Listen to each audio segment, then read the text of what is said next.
This has been a foul year, hasn't it? I can remember last year having to create a series of live streamed services and reflective videos almost on the hoof for Holy Week, never dreaming that a year on we'd be still doing the same kind of thing.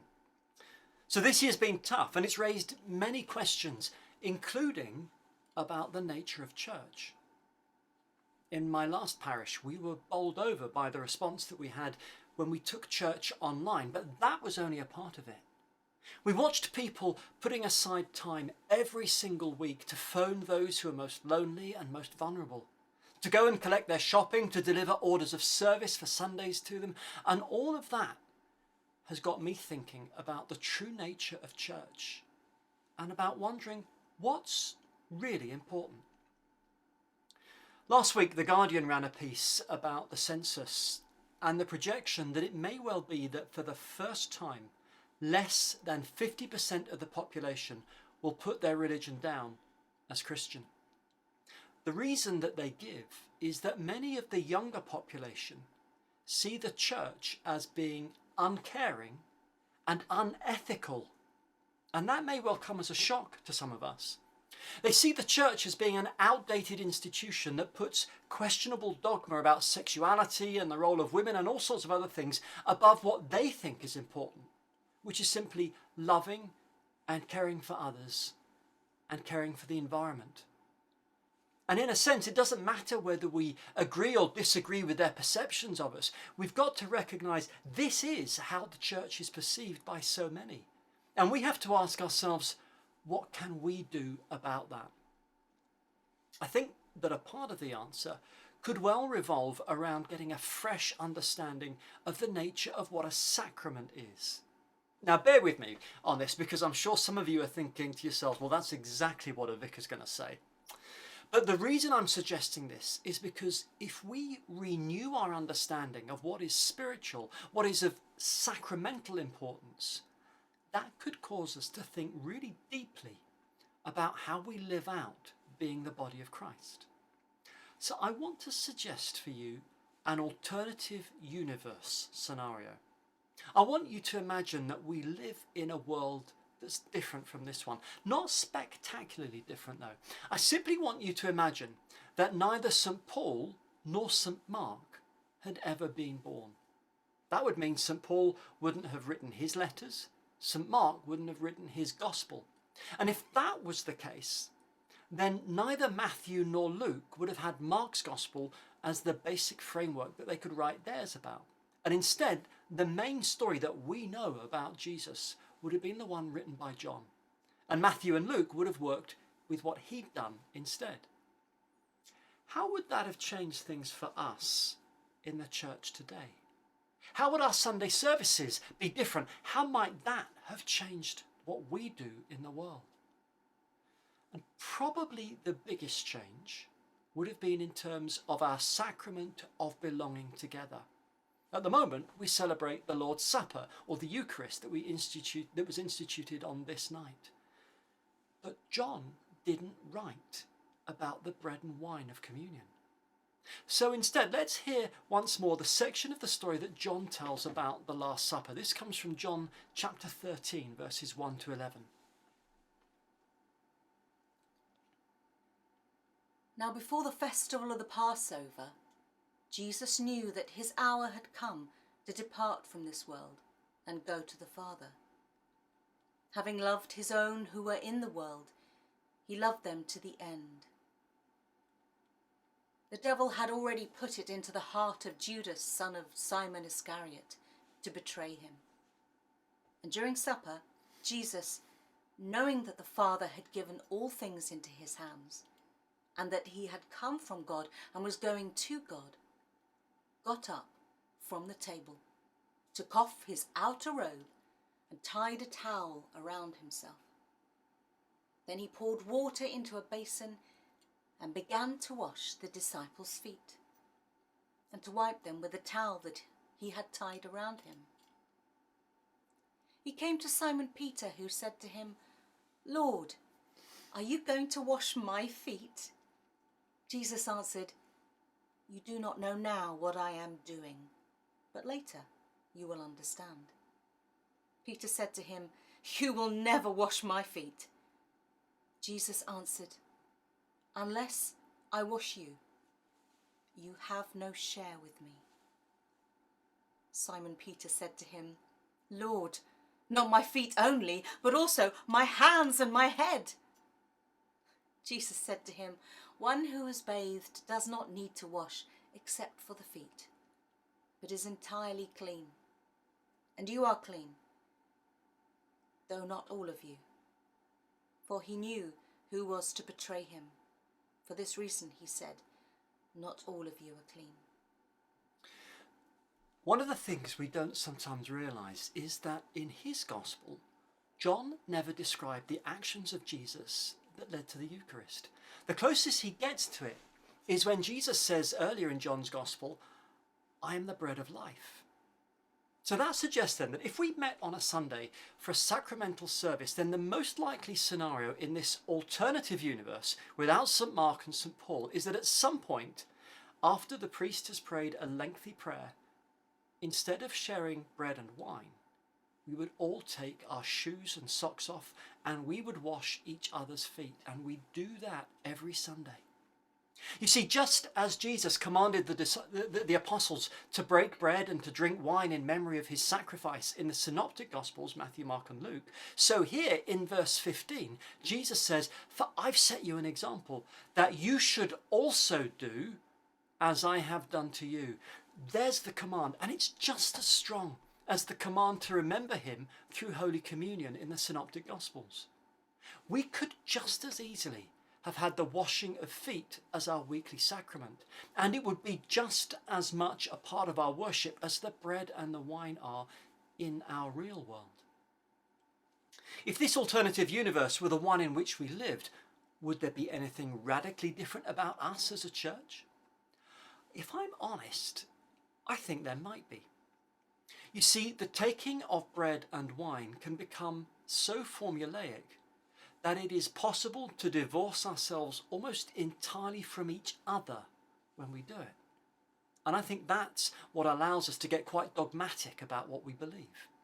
We queue up, we have a wafer and a little sip of wine, and then we go back to our seats. Sometimes that can have a very profound, very deeply spiritual moment about it. But it is usually also very personal and private. It's just between us and God. My feeling is that it's also meant to be about us communing with God all together. It's meant to be about a sharing of stories. I mean, after all, isn't that what we do when we get together for communal meals?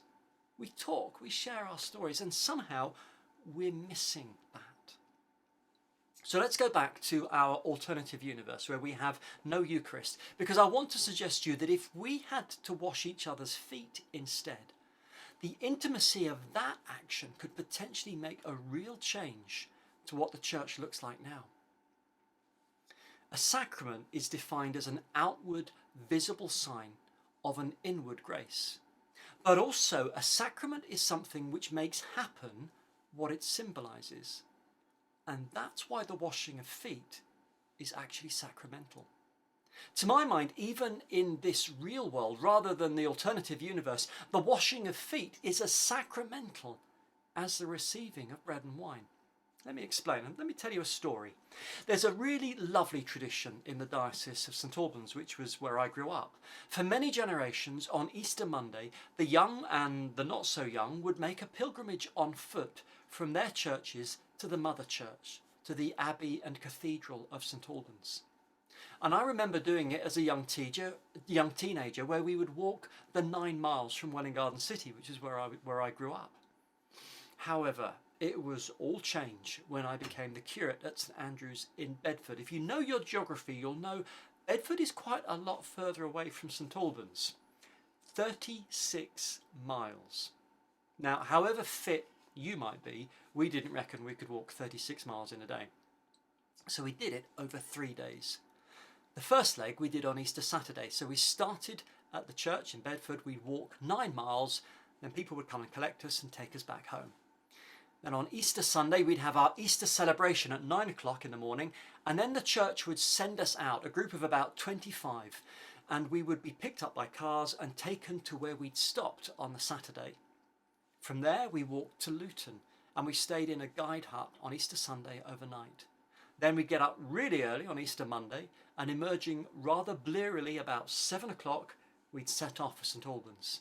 And we'd get there with about an hour to spare in order to eat our lunch before going in to join the hundreds and hundreds of other pilgrims for a communion service that was led by the 3 bishops. I well remember arriving back in Bedford on one Monday early evening, and my feet were in a dreadful state. You remember this, don't you? I was tired and smelly and limping. You don't have... Yeah, thank you. And our good friend Suzanne had come to stay with Alison the night that I was away, and the two of them greeted me with open arms, although I probably then stepped back fairly swiftly. I've known Suzanne since I was an undergraduate, and in that time she's become a wonderful friend to Alison and me. And so whilst Alison cooked for us, Suzanne peeled me out of my walking boots and socks and set about trying to massage some life back into my feet. She worked tirelessly for a long time, gently rubbing feeling back into my feet and my calf muscles. She was working on the outside, but I felt so honoured and loved by the depths of her friendship that it did wonders for me on the inside too. I no longer felt exhausted, just wonderfully warm and tired. Suzanne did something on the outside that made a real effect on the inside. And that, I believe, is the point about the story, because it teaches us something about the sacramental care that comes in the face of suffering. Let me remind you, Jesus wasn't the first person to wash feet in our gospel stories. He had received the tender help to his tired feet by a woman after a long journey, not long before this episode. And it's quite possible that her actions may well have been what inspired him to do what he did on the Last Supper. Remember again how I defined a sacrament. It's the outward, visible sign of an inward grace from God, and a sacrament affects what it symbolises. In other words, if you do an action on the outside, it will have an effect on the inside. Suzanne's actions of massaging my feet didn't just bring me relief, it also strengthened the friendship between us. So let me make the point I've been building up to. In this strange pandemic world, we've had to adapt what we do as a church. We've had to reach out and check on other people. In fact, what the pandemic has forced us to do is focus entirely on the needs of others rather than on dogma and doctrine and just trying to get it right on a Sunday. In the light of what the census is likely to say, the church in this country over the last year has behaved with love and service in far more the way everyone would hope that it should do all the time, and that is sacramental love. Where there is suffering, we have a responsibility to be care. And it's in this action of foot washing by Jesus, and in my story of having my feet massaged by Suzanne, that we see how offering genuine, loving service to those who are suffering is a sacramental act. Jesus' followers were changed by his outward act, and that's sacramental. I was changed, I was warmed, I was healed by Suzanne's care. That's a sacramental act. When the people of God respond to the needs of others, lives are changed. That is sacramental. What we find here then is that in any act of love that we offer to someone who's going through a dark place, that will help to bring healing to their soul. Visiting the bereaved, reassuring the dying, conversations with the confused, phoning the lonely in the times we're not allowed to visit, emailing, social media, just simply listening makes a change. I was taught in pastoral psychology many years ago that it has been very clearly demonstrated that the simple act of someone sitting with you and listening to you is akin to being loved, and it changes us. Offering pastoral care and love, that's the responsibility of everyone. And when we do it, it is as if we washed their feet. And it is a sacramental act because it brings healing to the suffering. And that, I believe, is one of the many reasons that Jesus instituted the washing of feet. It offers worth to the person who's being ministered to, and it changes them. It affects the pain of their suffering on a very deep level, and that is a sacramental act that we can all participate in. We don't have to wash feet, but we should be loving. And love means that we serve, and serving others is sacramental. If the church in this country starts behaving sacramentally like that, more like Jesus, then maybe in the 2031 census, the percentage of people who call themselves Christian will go up because they've seen what it should look like. So to give us some space to think about this, and just to finish, we're going to lead you in a song by Graham Kendrick about the events of this Maundy Thursday night. All the room was hushed and still.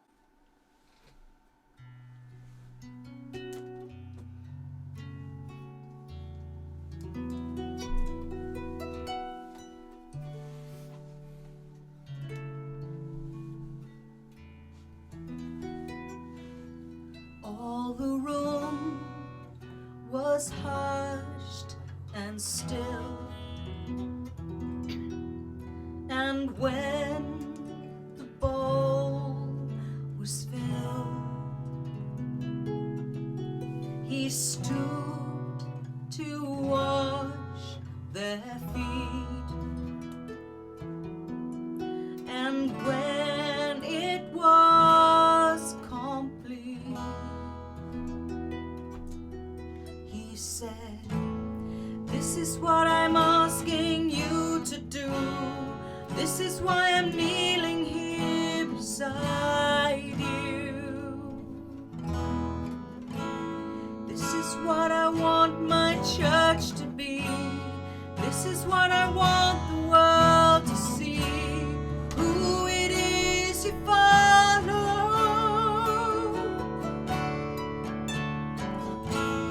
Love each other, one another.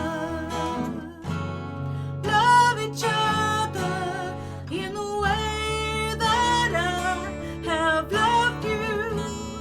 Walk together,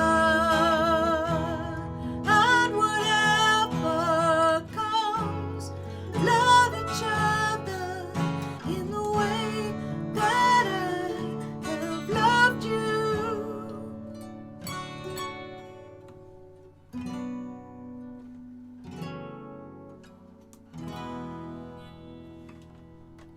Let the room be hushed and still. Let us go to where he kneels and join him as he serves, and learn his ways of love. He said, "This is what I'm asking you to do. This is why I'm kneeling here beside you. This is what I want my church to be. This is what I want the world to see. Who it is we follow.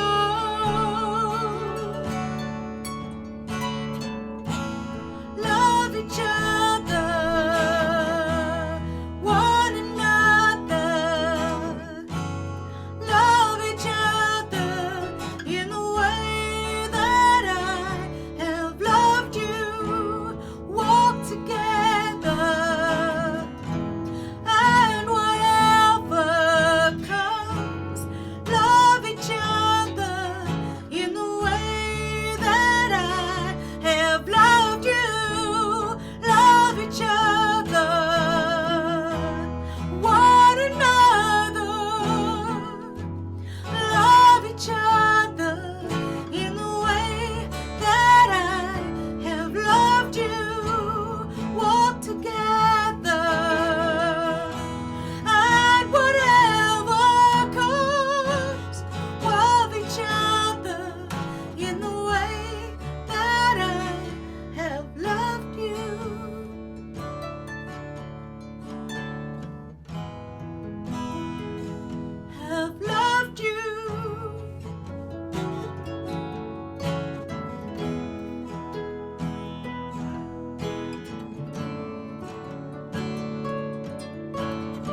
love each other.